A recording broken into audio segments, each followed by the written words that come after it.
Hello दोस्तों। Sir क्या फर्क होता है फाइनेंशियल अकाउंटिंग में और कॉस्ट अकाउंटिंग में, है ना? टेक्निकल भाषा में एकदम हम लोग वो शब्दों को अगर पढ़े तो बहुत कंफ्यूज करता है सर, और बोरिंग भी लगता है ना?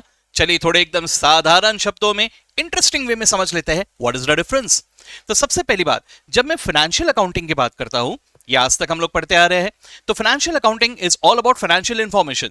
इन इंफॉर्मेशन को सबसे पहले गैदर करना, उन्हें प्रॉपर वे में रिकॉर्ड करना, जैसे हम डेबिट क्रेडिट भाषा में रिकॉर्ड करते हैं, और उसके बाद इसके रिपोर्टिंग करना पड़ता है। ठीक है, कैसे रिपोर्टिंग करेंगे? समराइज करके। तो recording of all the financial information, classifying them, and then summarizing them and presenting it to all the users.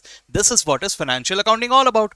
ठीक है, लेकिन वहीं पे अगर मैं कॉस्ट अकाउंटिंग की दुनिया में आ जाऊं, सर यहां पर थोड़ा फोकस्ड अप्रोच हो जाता है। अब ये फोकस्ड अप्रोच मतलब sir, focus is exclusively on cost. अब कॉस्ट का मतलब क्या सर? सीधे सीधे भाषा में खर्चे, राइट? अब बिजनेस अगर हम लोग करने जा रहे हैं, सर जी आप सोच के देखिए, आप जो भी बिजनेस करते हो, जिस किसी प्रोडक्ट की या सर्विस की बात करते हो, खर्चे तो लगेंगे ही लगेंगे, है ना? अब जरा सोच के देखो, बिजनेस में प्रॉफिट कमाना है तो जरूरी है कि कमाई खर्चों से ज्यादा हो, है ना? और इसके लिए मुझे इन खर्चों का एक प्रॉपर स्टडी करना जरूरी होता है।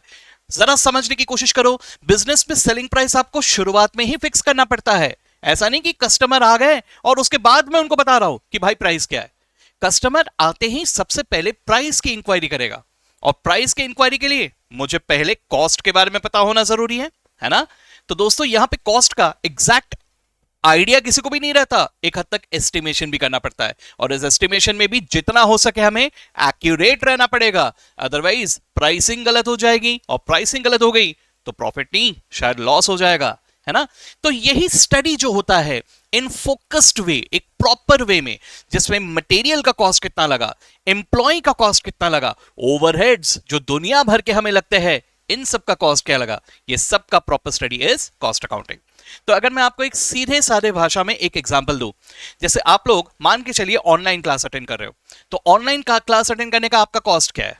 अब आपके दिमाग में आएगा कि सर जो पैसे मैंने आपको दिए हैं वही हमारा कॉस्ट है। नो, इसके अलावा भी बहुत सारे कॉस्ट है जो सोच में नहीं आता है। जरा सोच के देखो, इंटरनेट का एक्सपेंस, आप इंटरनेट के माध्यम से यूज कर रहे हो, जिस माध्यम में, फोन में, लैपटॉप में, जिसमें भी आप देख रहे हो, क्या उसके पीछे कोई खर्च नहीं लगा? उसके भी तो पीछे भी तो लगा है, लेकिन वो पूरा खर्चा नहीं देख सकता सर, मैं उसका कुछ पोर्शन मुझे देखना होगा। उसके अलावा इलेक्ट्रिसिटी का एक्सपेंस, स्टेशनरी का एक्सपेंस, ये सबको काउंट करना जरूरी है। समझ रहे हो बात को? तो जैसे यहां नजरअंदाज कर दिया, वैसे बिजनेस के लाइफ में अगर नजरअंदाज कर दिया तो भारी नुकसान हो जाएगा, है ना? So that's what is cost accounting all about. It's a focused accounting, focusing on exclusively cost. So दोस्तों, I hope this video help you. अगर ऐसा और भी कोई है जिसे इस इश्यू में कंफ्यूजन होता है, तो वीडियो को उस तक फॉरवर्ड जरूर कर देना, ठीक है? और लाइक जरूर कर देना मेरे मोटिवेशन के लिए। Okay, all the best all of you.